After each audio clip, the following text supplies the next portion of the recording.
Hi, my name's Ian and welcome to the channel if you've not been here before, and if you have been here before, welcome back. In this video we're going to be fitting a Memo van swing, which basically is going to attach to the tow bar that I've already got on the back of the van, and it's going to allow me to have bicycles attached to it and also then be able to open the back doors at the same time. So what we'll do, we'll go outside and jump straight into fitting it. To be able to fit the Memo Swing adapter you need a flange type tow bar. I'm not pretty sure that this won't fit, and there might be some other versions available that will fit on a swan neck, but from what I can understand, generally you'll need the flange type tow bar for it to fit onto.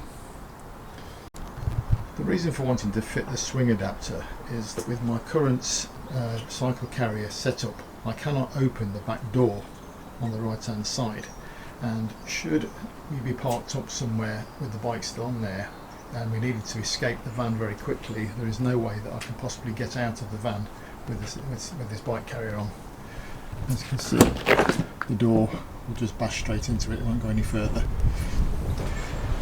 and that's not enough gap to get out of. So in the kit itself you're going to get the assembly itself, the bar swing assembly, a number of brackets, a new tow ball cover, wiring, and then obviously some other fitments etc. to go with it, nuts and bolts etc. Please note though that this comes with 12-pin electrics on the cable. Now my tow bar is equipped with 7-pin electrics, so I'm not going to ignore this cable. I'm going to make my own using 7-pin electrics, so at least when I put my bike carrier electrics into it, I know it's going to work. Please note that once you've fitted this swing adapter, you cannot no longer use this as a tow bar because you cannot use it for drawing anything, so please bear that in mind if you're going to buy one of these. So the first job we need to do is remove the existing tow ball and also the cycle bracket.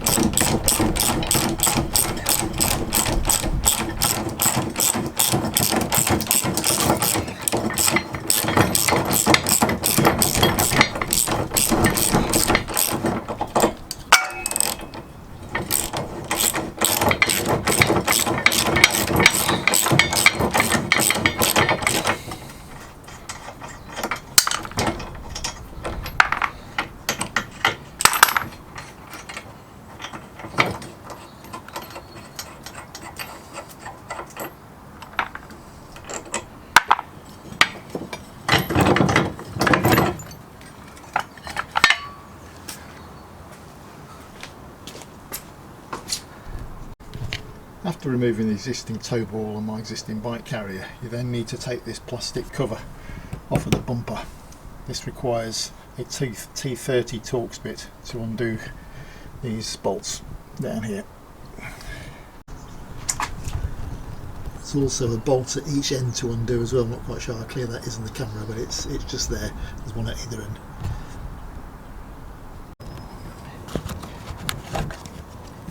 If you've got parking sensors, these will need to be removed, obviously prior to getting the plastic section off. The next thing they need to do is remove that bolt and that bolt. It does actually show a third hole there, but I've got nothing that the tow bar bracket, the existing one's fixed to, and if I drill through it I don't think I'll be able to get into behind to anywhere to fix to anyway, so I'm just going to fix it to these two existing bolts. If your tow bar, like mine, has been on for quite a few years, then be prepared to be fighting with rusty nuts and bolts. I've had to use a combination of penetrating oil, heat and brute force and ignorance, but thankfully I've got all the ones I need to get out, and I've had to take out extra bolts because I've need to get past this and get to this nut here, and this was in the way. So basically what I've done is I've just taken out the two bolts that hold it in place and just used my lump hammer just as a spreader to get it past, so I can just get this bolt out of here, and then obviously then the bracket then goes back on I think pretty sure with the same bolt, but I'll check the instructions. Right, I've now managed to get this bracket on here now. Obviously, because I had to release all of the bolts on the tow bar, I ended up having to use a trolley jack just to jack it back up again, just to realign the position of where these bolts go through.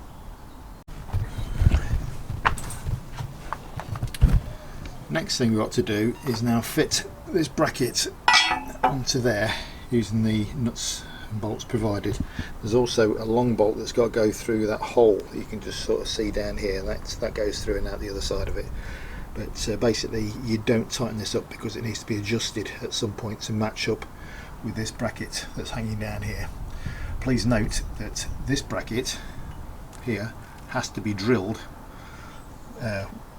using the alignment holes that's on this bracket here. I think there's a reason why they do that, in case certain tow bars are at certain different heights, etc. So that's why they don't pre-drill this bracket here. So obviously be prepared. I think you need a 12.5mm drill bit for this, so obviously you'll need various sizes to get up through it in the first place, but we'll get into that later. So now I've loosely fitted this bracket. I've not actually put the long bolt in there yet because that has a nylock wash on it, and I know I need to adjust this, so I've just nipped it up by hand for now. The next job to do is I've pulled these bolts through from the back, and we now need to thread them into this mount here. It's going to be a bit of fun on my own because this thing weighs 15 kilos, so trying to hold it up and bolting it up is going to be a bit of fun. The easiest way I found to lift this up on your own is to actually put this bolt through first and get it nearly all the way up with the bar hanging downwards on the floor. Obviously I've got a nice rubber mat under here, and then to get the second one in, what I've then done, I've used a trolley jack, just jacked it up there, just so obviously we've got it nice and level, and I've now managed to start threading this bar in, or bolt in should I say. To get this bracket to line up properly, I've had to pack off the tow bar, or should I say the Memo Swing from the original tow bar. Thankfully I had this packing shim which you use for tow bars in the garage, so I've managed to pack it off with that, which has made that right now for lining up properly. If not, I would have had to use the grinder and ground probably the best part of about 12-15mm off it, but prefer not to do that. Right, well, what I've done now is I've marked up where the holes need to be. I need to drill. I've got some masking tape behind that, marked it up with a marker pen, and then I'm going to take this back off again and drill it. Right, that's the main unit now bolted on. Also fixed it to the bracket here at the back. I must say, make sure you got some very sharp drill bits to get through this. Overall you need to build up to 12.5mm to get these bolts through. So yeah, make sure you got some nice new bits. As my bike carrier is actually bolted straight to the actual Memo Swing itself, I've decided not to bother fitting the tow ball because I don't actually physically need that. As I said earlier on, you cannot use these Memo Swings to actually tow anything, so obviously you can't go hitching a trailer up or a caravan to it or anything like that. So the only reason you'd actually fit a tow ball to it is if you had a tow ball mounted bike carrier like the two-lay ones. But as I said, I've got this pole mounted one instead, so for now I have no need for the tow ball, but maybe at a later date I might look at getting one of the two-lay ones if I feel that this one doesn't work very well. But truthfully, I've had this one for quite a few years and I'm very happy with it. I actually got it off eBay for about 10 quid about 5 years ago, and I think at the time they were about £120 new, so yeah, got a good deal there. So to lock the swing in place, you've got this bar which pushes down, and then you've then got this that goes down through underneath it and locks it into position. But obviously once you take that out, you pull it back out of there, and then basically the whole thing just completely swings out. Oh, excuse all my tools on the floor, I'm making a messy sound so when I'm working. But yeah, so obviously that now, with the carrier out of the way, means that I can now get into the back of the van with the bikes attached to the back of it, which is one of the reasons I wanted it. As one was more of a safety issue at night. If we were obviously, had a problem with a fire or something like that, and we had the bikes mounted on the back, is just basically a quick way of getting out the back of the van. And then obviously the other thing is obviously to be able to get into the back of the van while the bikes are still on the back, obviously when we're travelling, etc. The last thing you need to do is release these two bolts here so they become loose, but obviously don't take them out. and then you have to then pull out this beam and then raise it by 4 centimeters to keep it under tension, whilst then doing those nuts back up again. So I'm going to use the trolley jack to put some tension on this and then tighten those bolts back up. So basically what I've done here now is I've used the trolley jack to get this about 4 centimeters above the beam at the back there, and then beforehand I loosened those 2 bolts off over there, which I mentioned before, and then tightened them back down again whilst it's been jacked up in the air here. So once you've done that, that then puts it under tension. As I mentioned earlier on, this does come with a wiring kit with it as well, but so that's on 12-pin electrics, which, as I said, this is a Dutch product, so it probably in Holland they do have 12-pin electrics on there.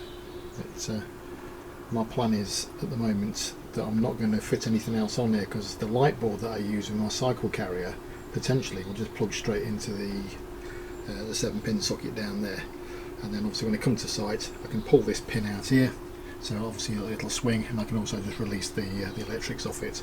But if I do feel that I need to put 7-pin electrics in there, then I can just run it down. So basically run it down the outer section, bring it round through the lower section, and then basically where this point is here is where you put your socket. So it's something I might do at a later date. The other thing I'll probably do as well when the weather gets a bit warmer is perhaps pull this cover off of here, this bracket off here, because it's looking a bit rusty.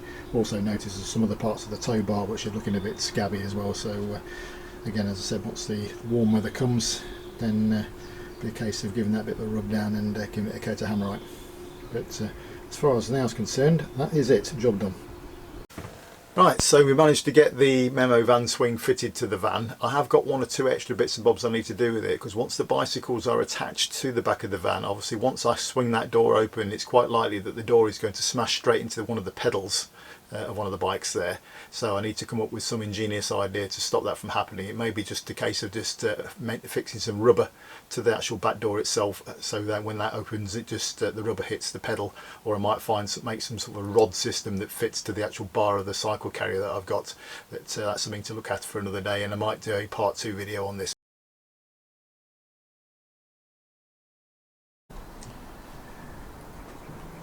I've now made an attachment to go onto the pole of the bike carrier, that when the back door opens, it'll open up against this this bracket here, which has got a rubber section on the back of it, so obviously it won't damage the door when it's opened. And then obviously once I'm on site, I will end up pulling the pin on this, which then will allow the van swing to come open. So what I'm going to do now is I'm going to attach the bikes to the back of it. I'll pull the pin out and demonstrate the door being opened from the inside with the bikes on it. So that's the bikes now attached to the back of the van, and I've removed the pin from the van swing. So once I open this door in a minute, that should allow for the van swing to move with the door.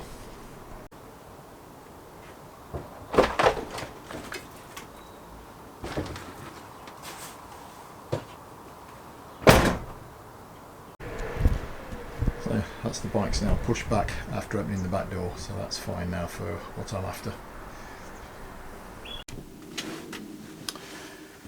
Well, that's a completion of the van swing system now complete. At least I know I've got the confidence now that as long as I remember to pull the pin out the back, that in an emergency, if we had to escape out of the vehicle at night, I can obviously swing those doors open, get the bikes out of the way, and escape the vehicle.